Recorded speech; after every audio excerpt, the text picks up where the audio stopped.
भाग गया. Hey, what's up everyone? This is Udit Arora. Hope you guys are having a great day. Welcome back to the channel. We are watching Harry Potter Reunion Part 2. Part 1 will be in the descriptions and up here. If you haven't watched my reaction to the first half of the reunion, go watch it now, then come back to this video. And if you have, I think we should just get right into it because I have a lot to talk about. Like about these movies, about this franchise. So I'm excited. I hope you are all too. And let's jump right into it. In the Goblets of Fire, the universe shifts, and suddenly there is Voldemort. My favorite villain of all time. Fight me. Fight me, man. Voldemort is the best villain of all time. I can touch you. Oh, yes. It took about 3 hours. And you fell into the veil. What was it? The veil? Yeah. What was it? Release the deleted scene with full VFX. Do it.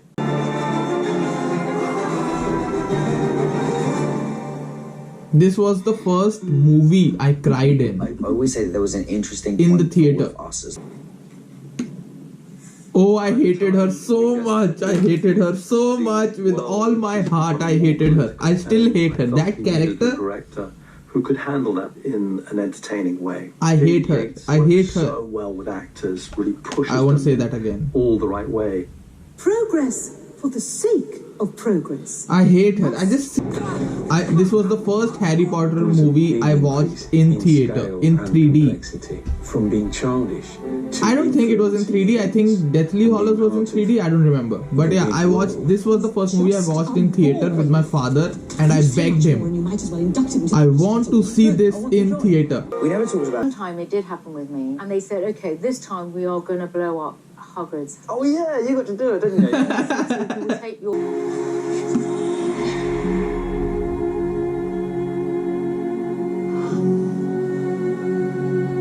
After all this time.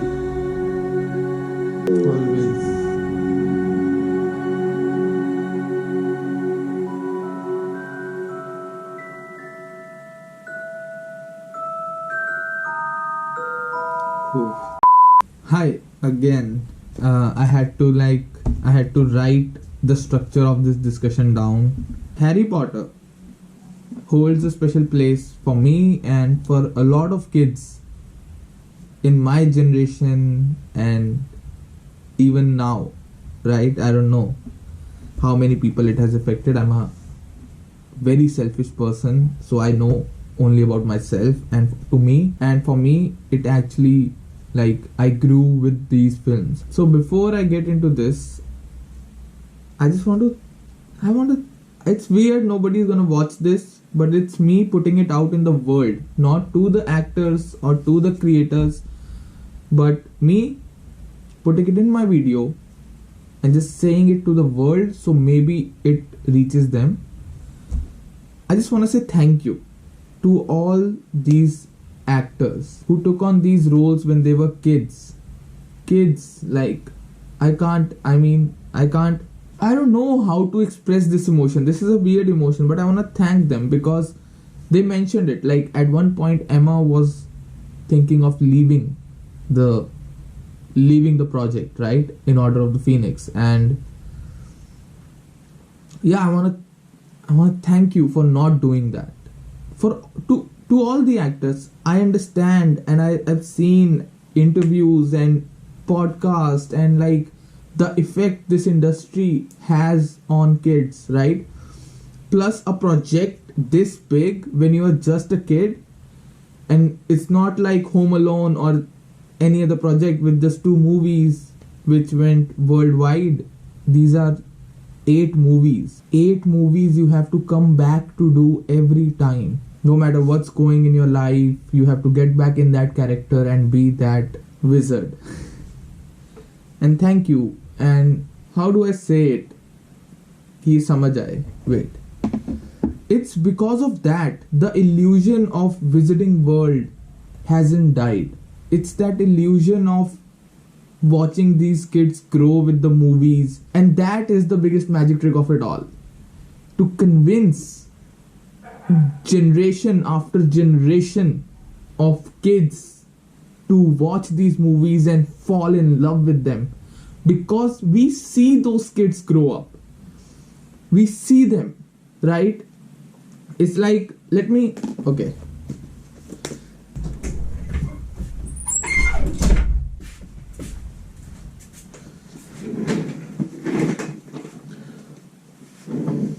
Yeah, this is a new one, this is an old one. You can see iski halat.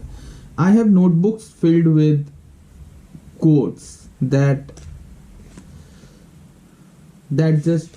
shaped me, or that I have learned something from. Yeah, so this is the quote: love is like magic. The magic behind magic is not illusion.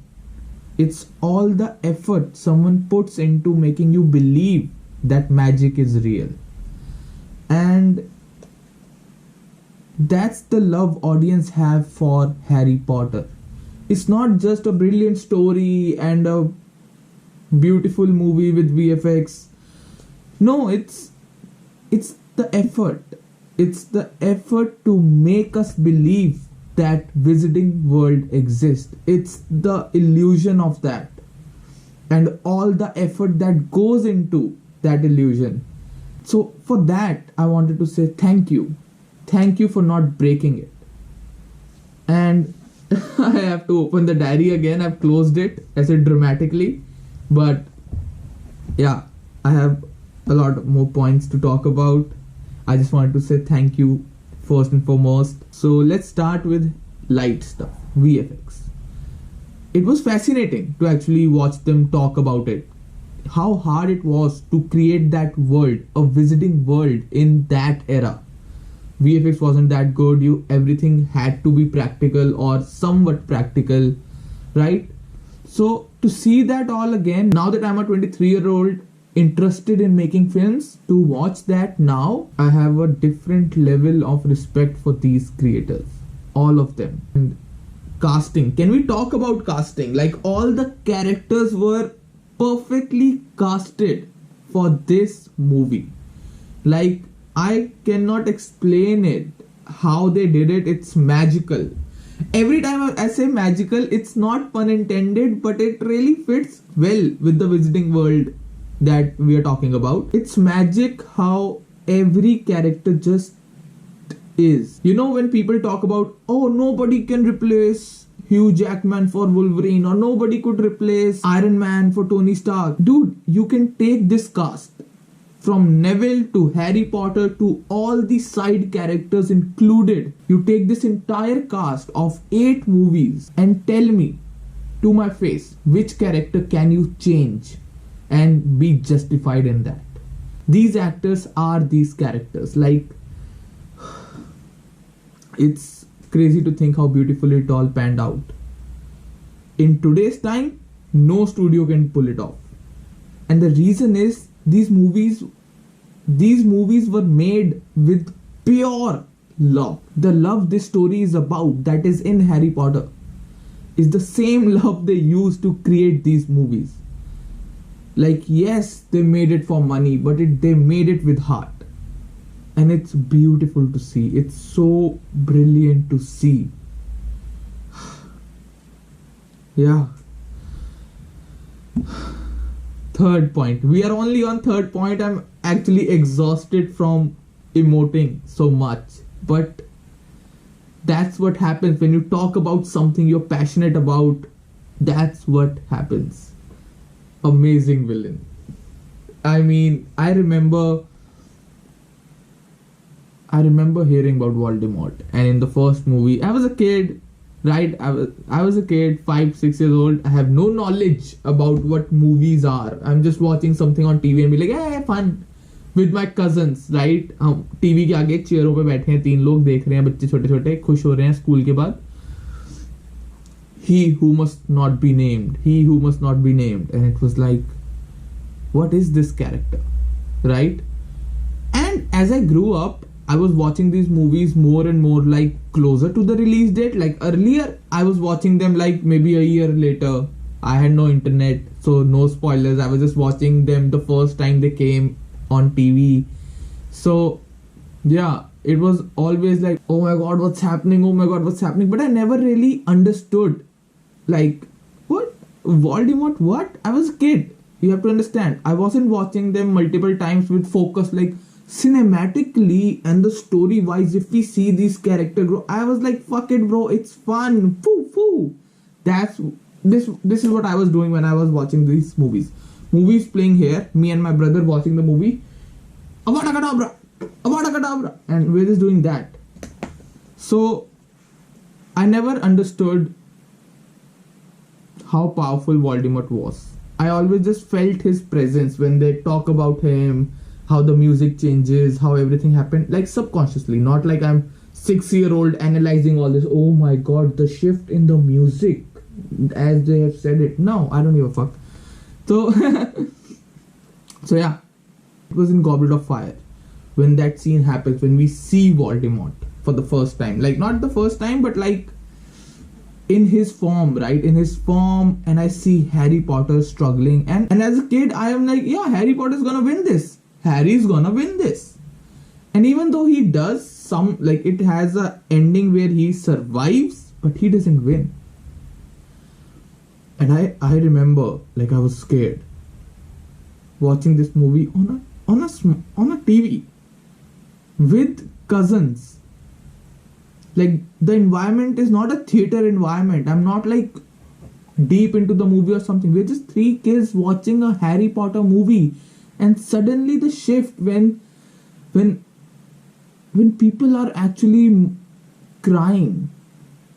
It's the end of the movie and people are crying because someone has died. A cool, amazing character who was like, oh my god, he's so much better than Harry, dies. Because he was also like a good character. And also they did Harry dirty with that hairstyle he had in that movie. So we were like, yeah man, that guy is amazing. And then he dies. And after multiple rewatched, I've noticed this when he just says, kill the spare. The character, we were like, oh my god, he's so cool, man. He's so cool, man. Voldemort just says, kill the spare. And it's over. And it doesn't set in because Harry is still there. So he's figuring, like, he's also trying to escape. It's when he's back in Hogwarts. And everybody realizes what has happened. We realize what has happened. And that's when the horror of Voldemort sets in. And that is why I hated that character. I don't even remember her name. I never focused on her. I watched this movie in theater and I just hated her. Because I was excited for this movie. After Goblet of Fire, I was excited. No, whoa, Voldemort at his best. Let's go. Voldemort is back. Let's go. Let's do this. And like, she doesn't believe Harry and she doesn't let anyone else believe in him. It's weird to see Voldemort doing stuff. Harry being like, we have to stop this, we have to stop this. And she's like, no, there's no such thing. And then the pen, everything, man. I don't have to explain it to you. So, yeah, it had a pure evil villain. And the world around him, how the world reacted and everything, it was brilliant. So the best villain in any science fiction or magic fiction, I don't know, in any fiction story, in any fictional story, amazing villain. That was the third point. I have a page full of them. Yeah, I don't want to talk about technical anymore. Yeah, it's amazing movie. They did everything amazing. Like, they put a lot of effort into it. Let's come to me again. As I said, I'm very selfish, self-centered person. So let's talk about me. What these movies mean to me. We were still talking about that, but still. Okay, so the reason me and many kids love these movies, like Ron, Hermione and Harry said, when new directors came in, they treated actors like adults. And similarly, there was a shift when you were watching these movies for the first time. The movies treated you like adults. When you're a kid and you think, dude, I can understand things now, okay? Like, you are like 15, 16, but you feel like, bro, I can handle it. I can deal with that. So don't treat me like a kid, please. Like, you are a kid, but you don't want people to treat you like that. And these movies treated its viewer like that. Like adults. Okay, you can take it. You can take on this, you can understand this, you can feel this, and we trust you. One of my biggest gripes with movies these days is sometimes they treat us like kids, like we won't get it, we won't understand it. Man, come on. Right?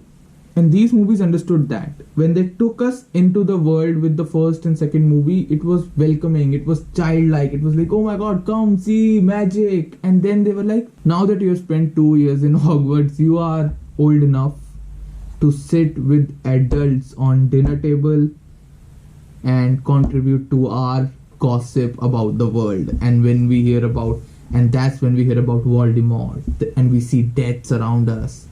It's that, when you start realizing that you're old enough to be in family gossip, that's what happens with the viewer. We were welcomed into the world of Hogwarts when we were 6, 5, 8, but we were welcomed into the world of wizards when we were 15, 16, and we're like, okay, you're old enough, you can hear this conversation. And that was an amazing feeling, an accepting feeling that, oh my god, yes.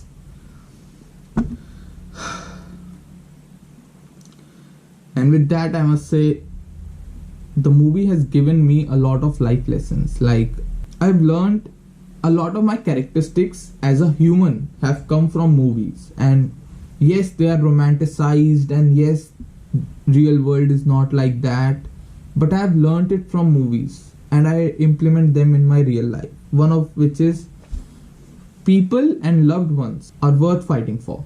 It's a lesson that I've learned when I was a teenager, and I learned it through movies, especially Harry Potter, that people are worth fighting for. There's this scene where Harry Potter goes to fight Voldemort, and because he's scared and he asks them, will you stay with me? And his father and everyone says, until the end. And that's like, in that moment, it was, yes, everybody wants to be Harry Potter.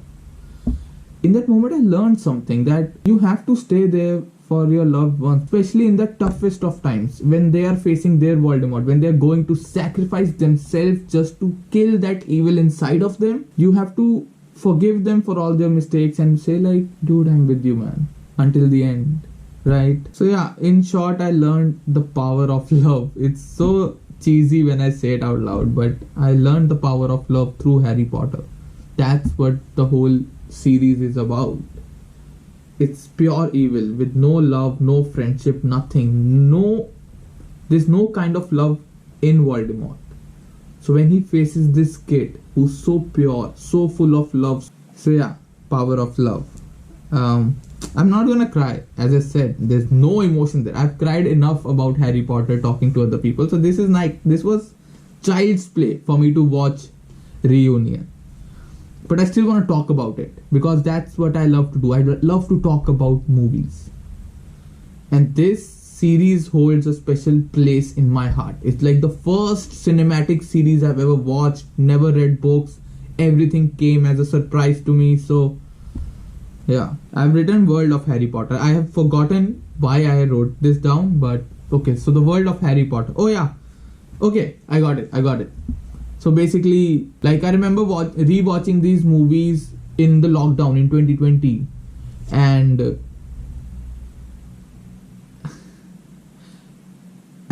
there was this thing that I noticed which was like magical to me, which was, these movies are so well made that in the movie, when they mention real world that I've been living for 22, 23 years, it fascinates me when he's talking about rubber duck, or there's this scene where when they flee the wedding and they are in front of the bus, right? It's horrifying. It's like, oh my god, it's getting real.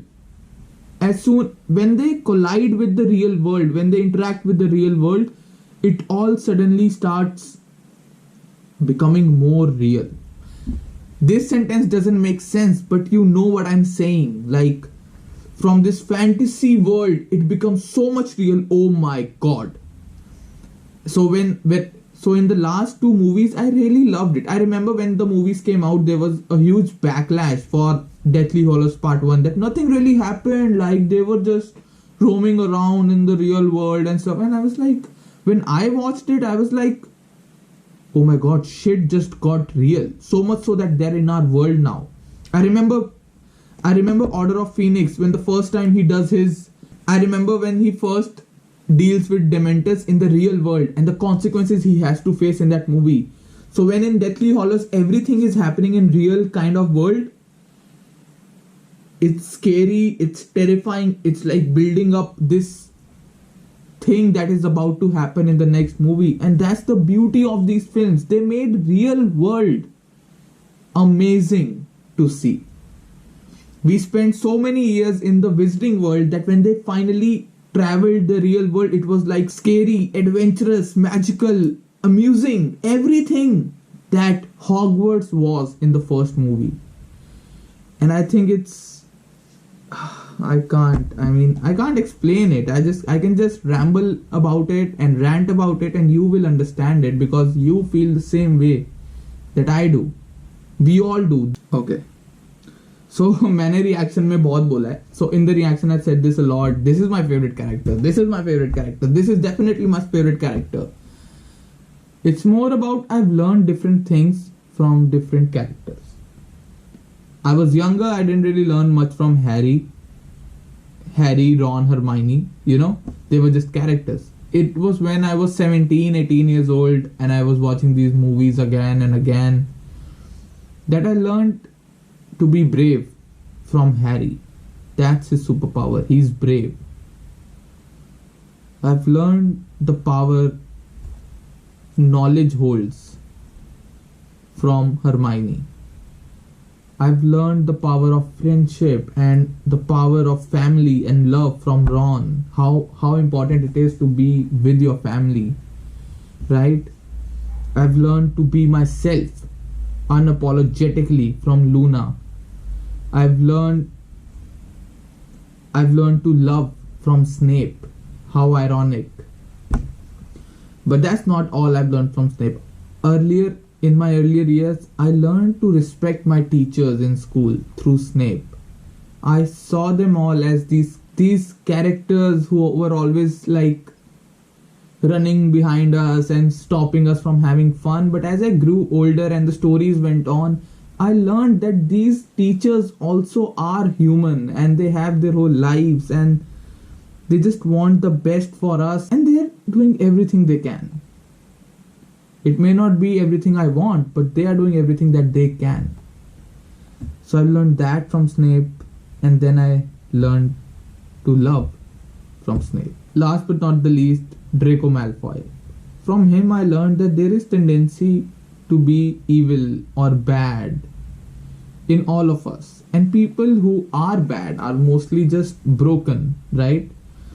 And for them, since they are broken, seeing someone else unbroken and like in a perfect shape is foreign to them. It's alien. So they are like poking it and they are always like trying to make it like them because they think this is normal. So if you know me like since school or in college, I'm not a very confrontational person. I'm brave in a sense that I will stand up to people, but I won't hate them for their wrongdoings. I will stand up to you, but I will also talk to you. Maybe later over a chat or something. Even if we have a fight, I will try to understand like what happened. And that's what I learned from Draco actually. To see him grow and to see his side of the story, I learned that he's not a bad kid. He's just a kid in bad circumstances, right? Like there's a scene where Dumbledore, they showed it in the reunion. The scene is Dumbledore said, I just saw a kid who made wrong choices or something along the lines of that. And all I could feel in that moment when I was watching that, even when I was watching that movie the first time, it hit me suddenly in that moment that, but you didn't do anything. You were so focused on Harry, the boy who lived, that you forgot about Draco, whose father is a Death Eater. And he is in the same room his whole life. with the boy who lived.